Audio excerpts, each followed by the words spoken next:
Welcome everyone to our first Storyrocket Live, and we are so excited. We are incredibly grateful to having you guys here. We are building a worldwide community of like-minded people like you, writers, producers who want to get together, who want to make movies, TV, film. So let's start. And the first thing that I wanted to do was introduce myself. I am Ana Benitez. I'm a two-time Emmy-winning producer, but I'm also one of the co-founders of Storyrocket. And one of the things that I wanted to tell you was, for those that are just hearing about us for the first time, Storyrocket connects writers who have written books or scripts or manuscripts and want to connect with producers. It's really important because we really believe that every writer deserves the opportunity to be seen by a producer.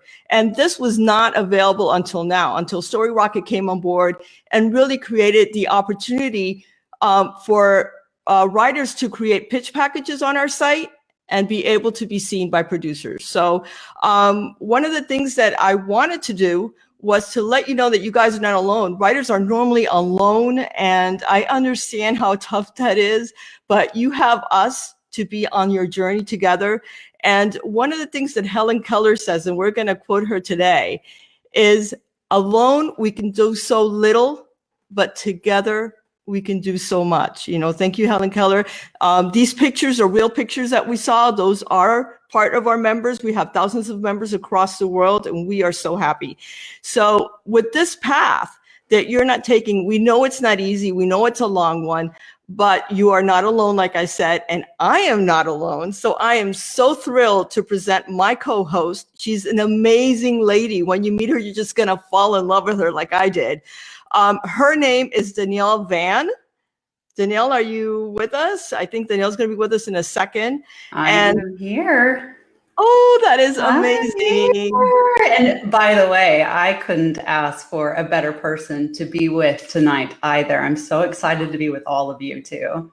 Well, I want to tell you a little bit about Danielle. So Danielle was, we could brag a little bit, just a little bit. It's just not bragging. It's our credentials. So Danielle is a former TV host and TV news host and anchor and reporter. So she knows a little bit about broadcast, just like I do. Yeah. On top of that, like if that wasn't enough, she's a great writer, and her book has been awarded all over the world. So she knows what it takes to be an awarded writer. Danielle, say something.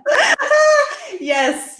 I'm so excited to be here. I do come from a television background. I have won 18 writing awards internationally and nationally. And I've also worked in publishing. So we are here to answer questions, to build that beautiful community you were talking about, and to really make sure that there's no us and them. I have been exactly where you guys have been. I've self-published and I have traditionally published. So we're here to open our books and answer questions and build this fantastic community. Nobody better to do it with than you tonight. You know, when I met Danielle, we met actually at a book conference, and I was a speaker and Danielle was a speaker too, at two different breakout sessions. And Danielle's topic was about how to get traction through awards, through winning awards. And I think that's one of the things I want to start by today, that really for producer, traction is so important. It is so vitally important, right? Because what they're buying is not only the book, they want to see that they have a guaranteed fan base that they can monetize at the end of the day. Yeah. Right. And that's not, that's through awards, but also your social media presence are huge. So that's something that we talked about wanting to build for our community here is, what do you need, not only through Storyrocket, but as an author? And so that's part of what we're doing is traction. Yeah. Traction. How do you get traction? Not only on Storyrocket, like you said, but everywhere else. So you're going to hear tips just on today's broadcast alone. You will hear some tips. Some of you that are advanced might know these tips already. Some of you that are coming on board or are new to Storyrocket would need this information. At the end of the day, we want to make sure that that as you go through the minefield of getting your book to Hollywood or wherever it ends up, that Right. you do that with the least amount of pain and with the least amount of money. How about that? Exactly. Also, we want to remind you, we see all of you coming on and having those great reactions. Thank you so much. You have no idea what that means to us. But if you have questions as they come through, we do have a moderator that is helping us and will continue to help us. And so please make sure you write those questions down. Let us know that you're here. If there's something that pops up, if we don't get through it all tonight, we are going to do our best to answer those questions and get those out to you as well. Well, one of the things that I want to do, we have a great interview coming on, Yes. which is with Deborah Bloom. Her real name is Deborah Bluestein, but that's her pen name. That's great. I met Deborah actually in a book fair in Barcelona, Yes. and she doesn't speak a lick of Spanish.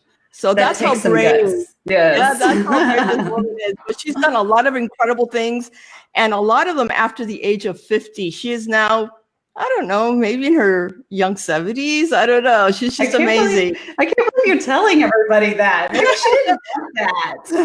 I think she owns it with pride because she's one of those beautiful. people who are eternally young. I've told her that myself. It's like, you know, she's so brave. She has so much courage. She's always inventive and nothing holds her back. That's what I love about her. And if we could inject some of that spirit into our people, I think that would be awesome, including myself, right? Exactly. But before we go to Deborah, one of the things that I wanted to do is not forget our international friends. So I want to do a shout out to Elisat Schluck, and she is from Israel. And here she is at the Miami Book Fair. She was actually invited to come to the Miami Book Fair, and she was here. But she is a Storyrocket member from Israel, and I did go to her booth and visit her, and it was it's so much pleasure to meet someone like her. Her book is amazing. Hopefully one day we'll have her on as well. It's about a Jewish family who comes fleeing the Holocaust and ends up in South Carolina with a Black family who is the only people who gives them a helping hand, and they become one big huge family. It's a beautiful story. Hopefully we will have it here. I mean, the time difference is really the problem. The next person that I want to do a shout out is a young man. His name is Victor Manuel Vera Almazan. He's out of Barcelona, Spain. He is also a Storyrocket member. His book, I'm not kidding you, is like super thick. And he says it's kind of like a different take on a Lord of the Ring type of story, but with a lot more characters. And he is developing those characters now, like actually visually. He doesn't stop promoting his book. And, you know, a shout out to Victor Manuel. And the last picture I want to share today is actually a group of people over at the Texas Authors event where we met. And there's Michael Winfield, Marina Ares from the Brooklyn Writers Project, Ron Corrales, who is one of the founders of Storyrocket and actually was the main guy behind the idea, Michael Rookwood, who was doing interviews, and Alan Bourgeois, who is leading that Texas Authors group. So a shout out to everybody there. So we love you all. We are not forgotten. Once this broadcast is done, we are going to record this and send it to you. So now. And let's talk really quickly, too, about the fact that our international base, we are working to make sure that we bring something to you guys, too, not just in video. And so as we develop and move forward, we really do want to try to do maybe a Saturday or something like that. So be looking for that. We really want to make sure that we dial into you, because again, this is about community. So definitely need to make sure we do that. Thank you for saying that, because I've forgotten that we're having those conversations just to see how we can get the international. I mean, we have a partner in Ireland called Books Go Social. This man is incredible. We need to have him on, but it's 3 a.m. for him right now. So it's a little hard. But we will get you guys on. We have a group from Australia who reached out to me and says, can you please send us a recording? Yes, we will. Absolutely. So what if we move on and introduce Deborah Bloom or Deborah Bluestein. Let's see if we can get her on. We're excited for this tonight, guys. There she comes up. Hey, hello. Hey. Hi, Deborah. How are you? Thanks for those wonderful words of praise about my youthful spirit. One of the biggest pleasures that I've had so far with Storyrocket, it's a lot of work. We've been traveling the world with this. But it's meeting all of you guys. It's really such a pleasure. And when I hear your stories, it just warms my heart, and I know we're doing the right thing. So tell us a little bit about yourself. You were a struggling mom at one point when you were in your young age, or were one of the few women working in a men's world. Can you tell us about that a little bit? Well, I was a single parent from the time that my kids were 3 and 5 years old, but I've always tried to support us in a creative way. So I've done a lot of, I considered myself a multipreneur. And the night that I decided to be a writer was very interesting because it's a long story, but my kids were teenagers at that point. And I had, my youngest son was, had dinner at a very traditional family where they served hamburger helper. And he said, can't you just make something like that? You know, because I was alone with the kids. And so I tried to make hamburger helper the next night, but I couldn't help myself. I had to be creative about it. So I put in some spices and different things. And I said, how do you like it? And he said, it's just another one of your concoctions.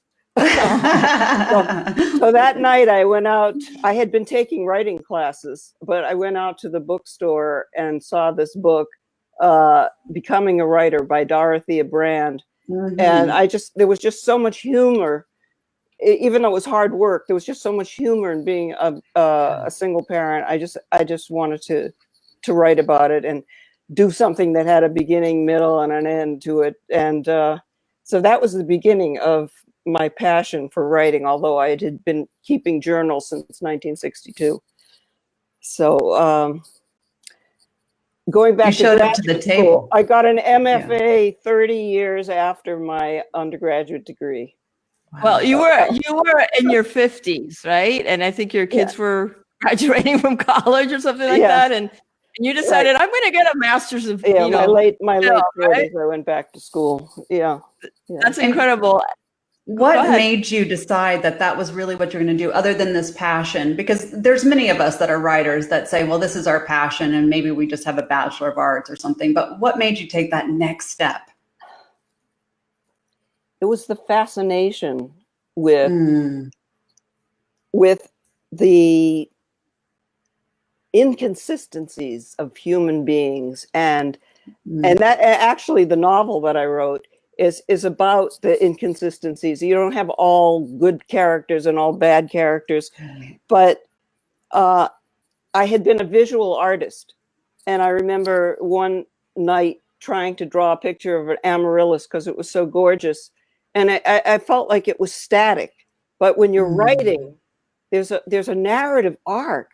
There's this revelation of character, the mystery of the inconsistencies of the human condition and people, and divided loyalties. People are always in a dilemma making choices. Yes. And I just felt it just called to me. And what I didn't realize until much later is that my early experiences, in Italy, at the Uffizi, and seeing Botticelli and all the seeds that were planted when I was more of a visual artist just blossomed in the writing. Yeah. All those beautiful experiences coming to fruition on the page. It's beautiful. I'm telling you right now, I see a reaction from Mel Beach, and she says, wow, journals. Is that a good way to start out writing? Very inspirational. Absolutely. And this is really what we want to do. Because there's no right way to get there. If I speak to 100 people, 100 different ideas and ways and how they got there. And Rana asked a question: after you finished writing your book, what challenges did you find in promoting it, and how did you solve that problem? Whoa. And that's a great question, because we all know that once you once you finish your book, you're not done. It actually, the hard work begins, which is promotion, right? Yeah. You have just begun the hard work at that point, right? It's like you're running a marathon to get the book done, and you get to the Yes. finish line, and you're starting another marathon. Right. And it's very important because Yes. you want this word discoverability. You want people you want to share it. I mean, that's part of being a creative artist is first you get the inspiration, and then you do something with it. You create a product or you create something. And the third part of it is sharing it. So promotion has has a dirty word to it, marketing and everything, but people aren't going to find out about it without it. And it's ongoing. I mean, I'm certainly challenged by it. We all are. We all are. The book promotion was pretty interesting. I gave away let's bring that up. Let's talk about that. Book Bob promotion, because I think there's a couple of learnings in there. So do we all see that now on our screens? It's up. Let's put it full screen. Thank you. Yeah. So you have two things there that I think we could give it to as tips to the people that are seeing us today. So one of us is that you went to Publishers Weekly, right, and you got a review from them. Yeah. And that is actually free. But I don't know that many writers know that they can go to Publishers Weekly and ask for a review. They don't do that for every book. I'm going to put that in and they don't do that for every book. Exactly. They have to think that you're worthy of it, but it's definitely worth a try. If you think you've got something great in your hands, which I hope every writer feels that way about their material. So right there, you see it says sensuous and provocative, as well as mysterious. Bloom's interpretation of the master painter, Sandra Botticelli, is at once a florid love story and a chilling political drama. So there's what you got from Publishers Weekly for free. Right. And now you're using that to promote your book. Definitely. It has a great credibility, Publishers Weekly. Absolutely. And it was risky to actually submit it because it was an advanced reader copy.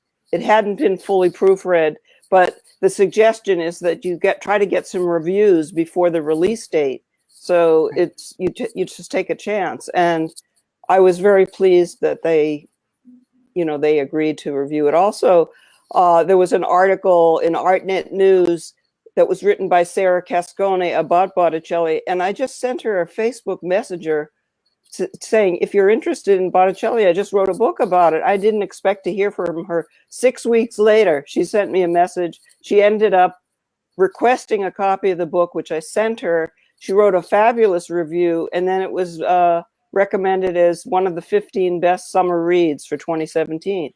So that was an unusual way to get a review, and it worked. She also got an advanced reader copy. You just said two very important things that I want to point out here. One, you did have enough nerve to go to Publishers Weekly. So many authors are saying, I'm not sure, especially with that advanced reader copy, those ARCs that may have some mistakes in them. So all you really have to do is jump onto their website and follow their information to submit. So that's something that's amazing. The other part is you did something that most authors don't feel that they can do, and you reached out to someone because of the tied content.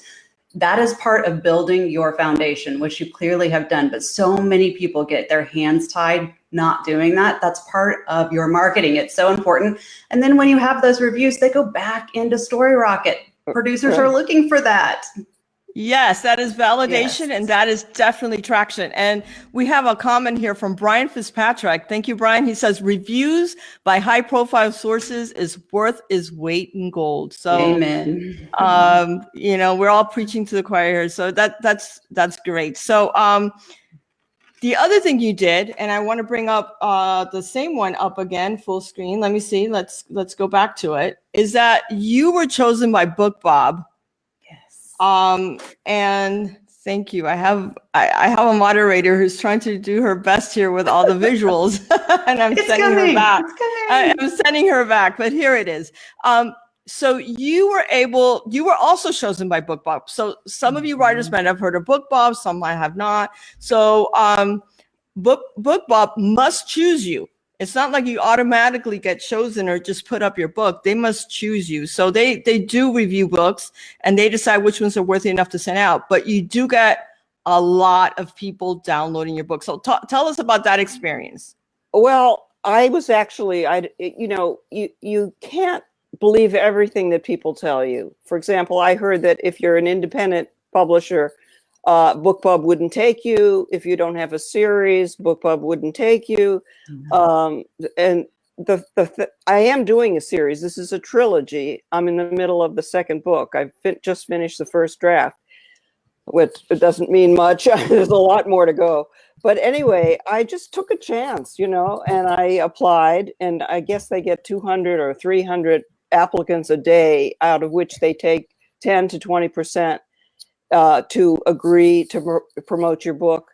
And so I gave it away, the ebook, for 3 days, and I got over 46,000 downloads, which is incredible. We need a round of applause sound effect for that. That is incredible. Wild. Incredible. It was, and there's a little backstory. When I met Deborah in Barcelona, she told me, Anna, I missed my opportunity with BookBub. I said, what do you mean? And she's like, I've been traveling. I wasn't, I couldn't check my email as often as I normally do. And they said they chose my book, and I couldn't talk to them. And I said, don't worry, when you get back, try again. They'll take your book, definitely. And they did. And we also went out through Storyrocket and promoted her book, for people to go and BookBub and download. And, okay. These are the kind of things that I want everyone to hear. And for them, just put on a little courage. And if we can encourage you guys and be your cheerleaders and help you do the things that we know you can do, that's awesome.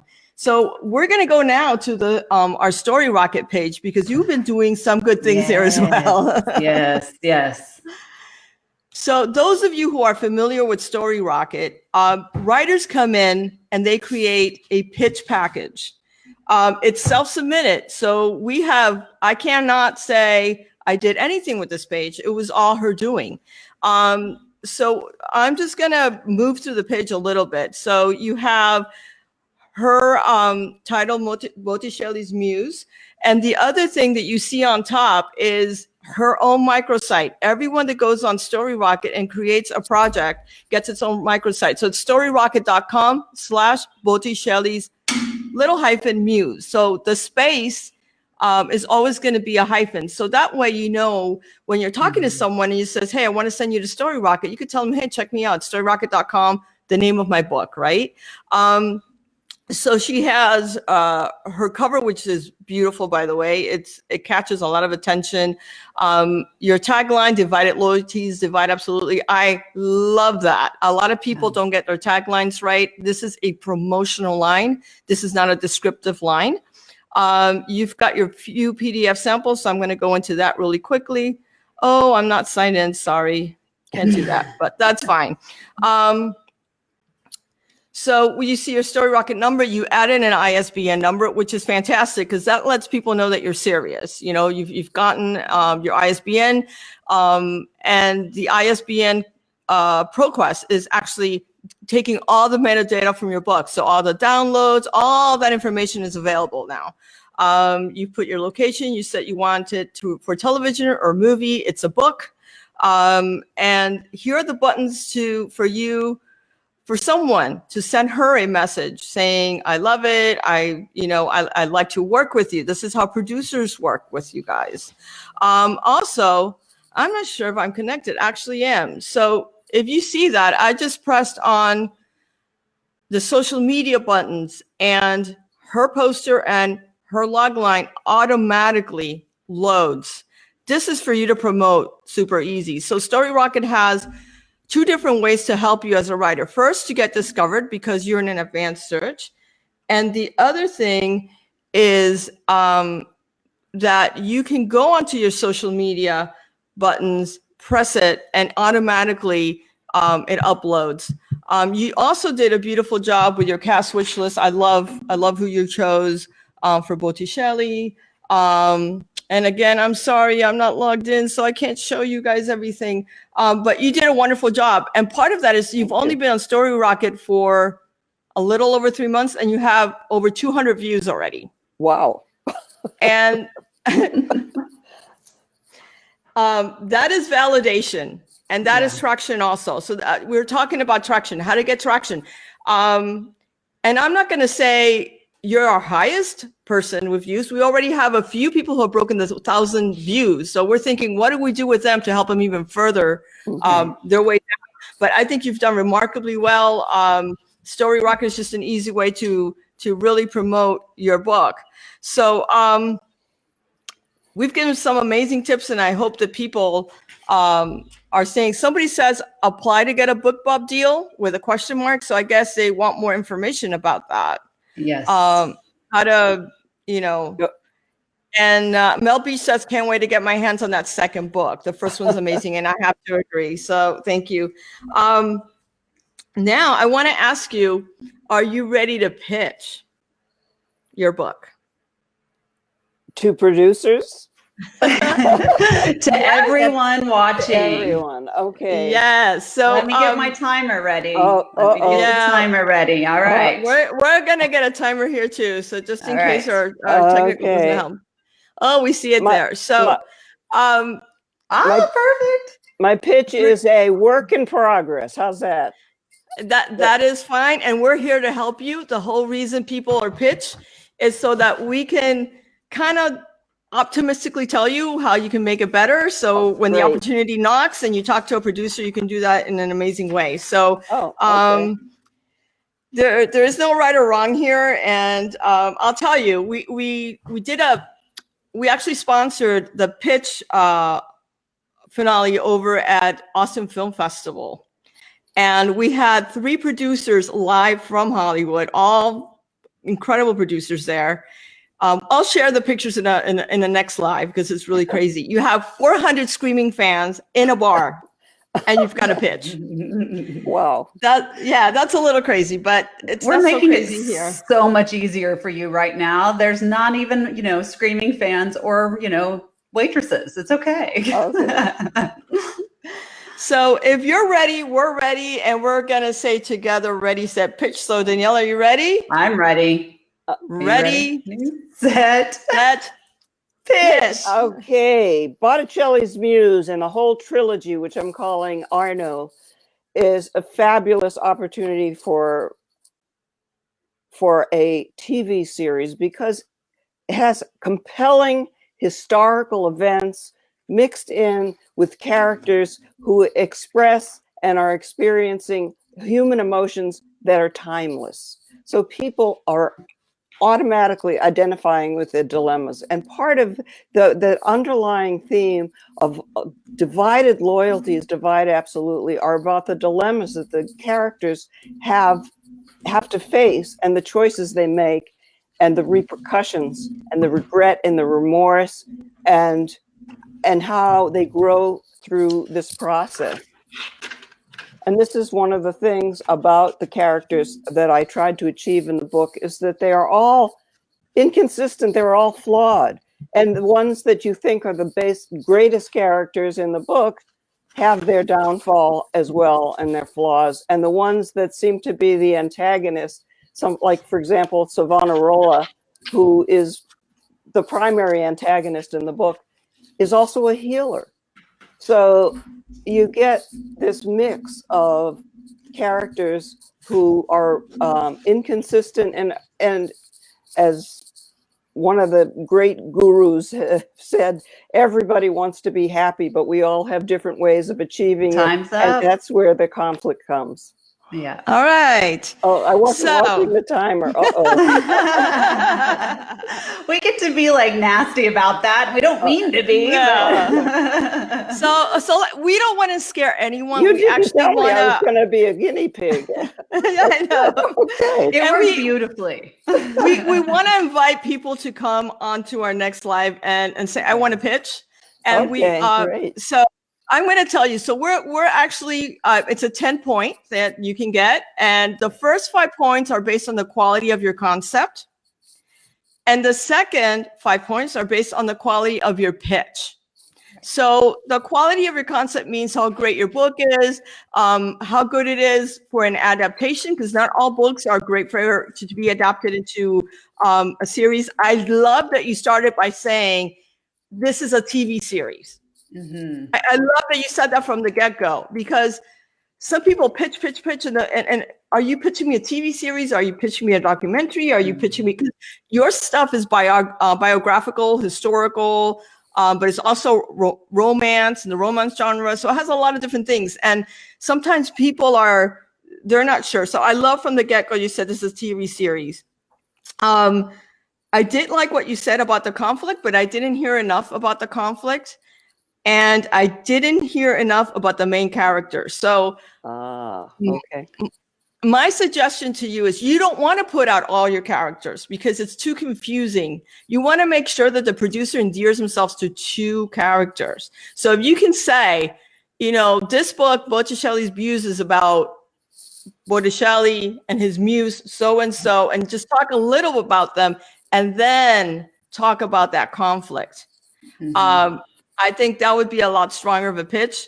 What do you have to say? Okay, so my greatest love was, one, she did tell us exactly what she intended it for, right? So it was automatically, this is a television series.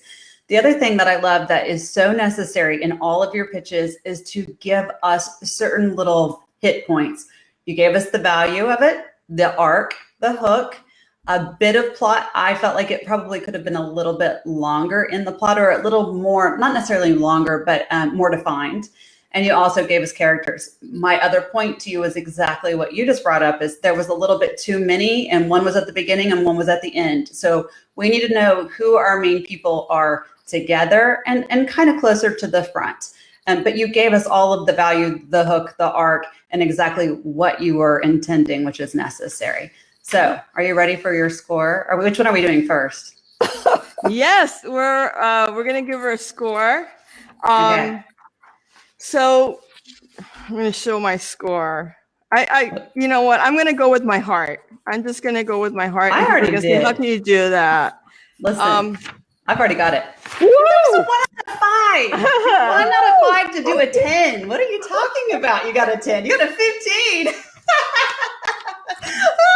And then another 5. 5 and 5.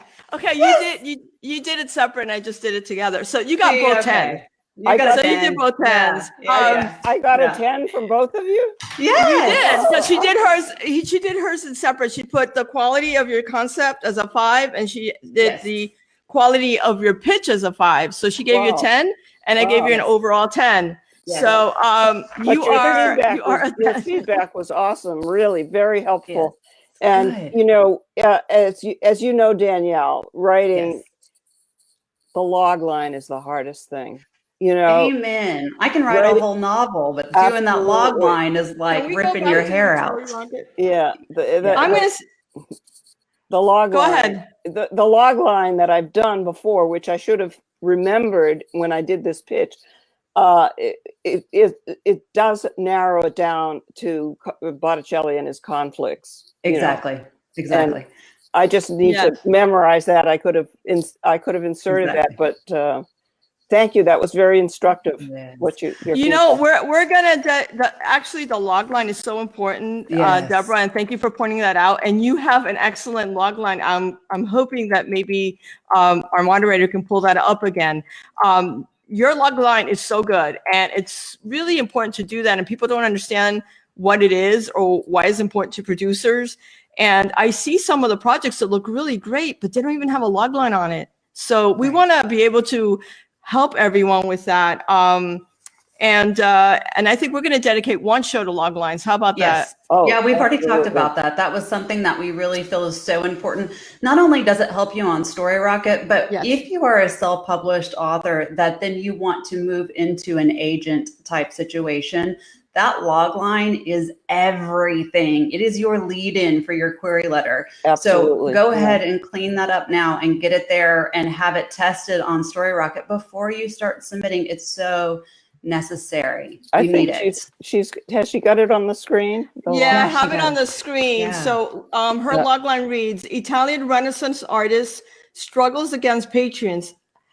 politics, the church, and his own insecurities to claim his artistic vision and the unlikely woman who inspires it.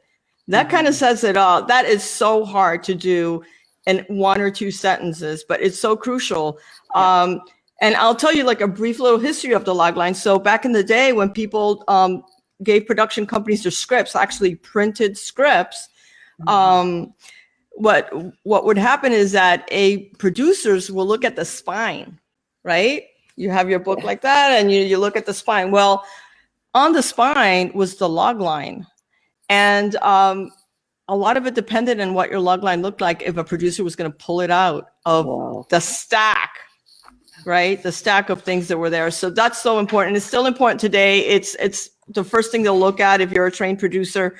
Tell us a little bit, because when you did your your master's in film, when you did your master's in film, you were actually sent to LA, right, to do an internship, and you actually ended up being doing what do you call that?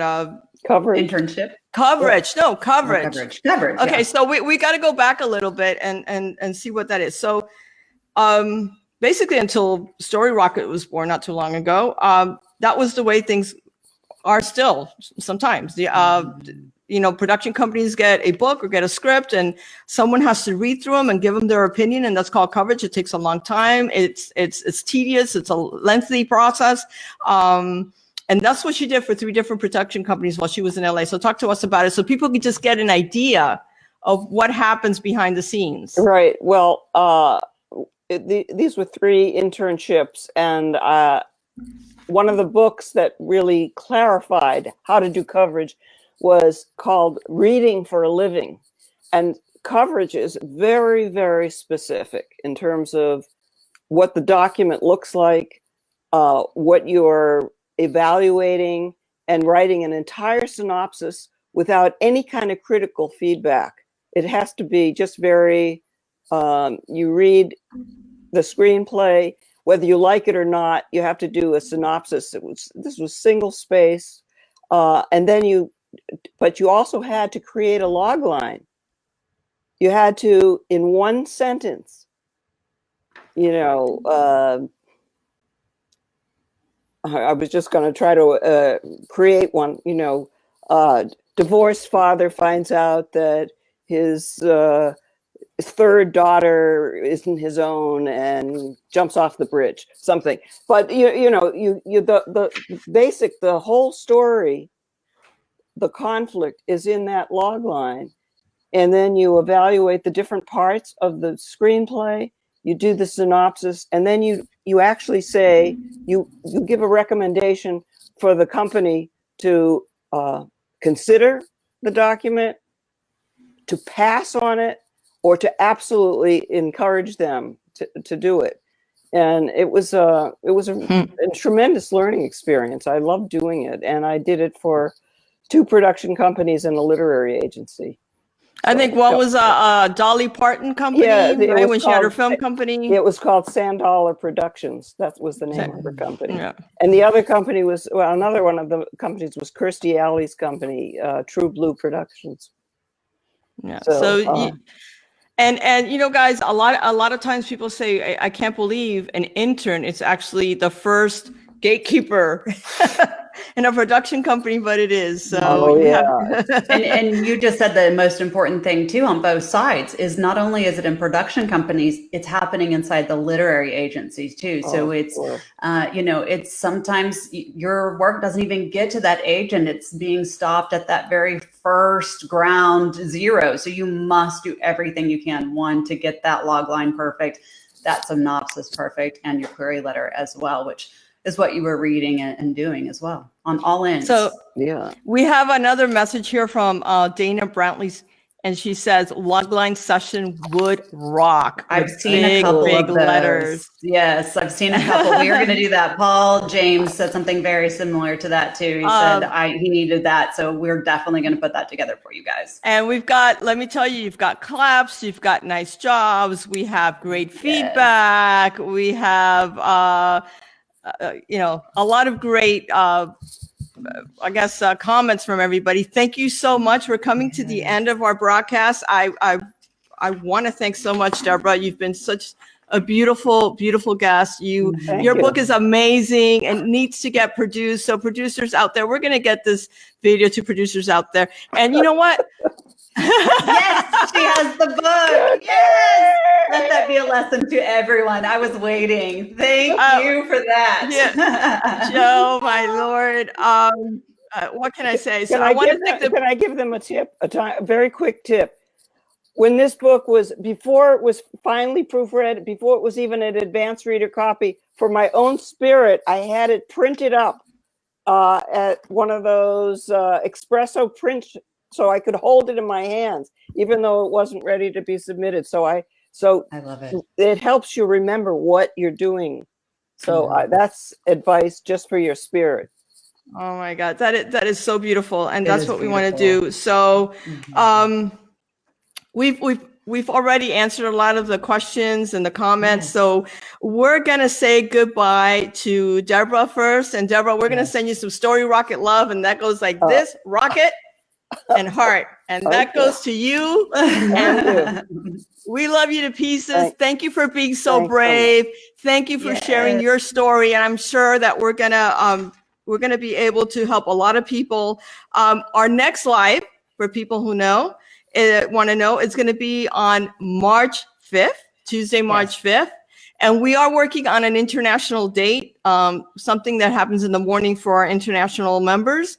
So help us spread the word that this is happening on March 5th. We want to see more of you guys here. Also, send us your pictures. We want to promote you. Yes. Send us your picture. If you have a book signing, if you're at a book fair, if your book got nominated, if your book got anything, look, she sent us her book, Bob. It got picked up by Book Bob. Great, I'm going to promote it. We're here to promote your work and to help you succeed. What else? I want to thank Bianca, who's been handling the sides here for us. Yes, Danielle, you've been so amazing. I'm so excited to be. We did this, and we're so excited. This is all about community. It's all about reaching out to you guys. You are everything to not only Storyrocket, but as a community of writers, we need each other, and that's what we're here for. Well, I want to, before we leave, I want to thank my family because, it's nighttime and we're not at the dinner table, right, Danielle? So we want to give a big Storyrocket love to our family, to Ron, who is also my partner and the co-founder, and to everyone that's making this possible. Thank you, everybody. I love you all. Thank you. Storyrocket love. And we're going to sign out. Thank you. Bye, everyone. See you.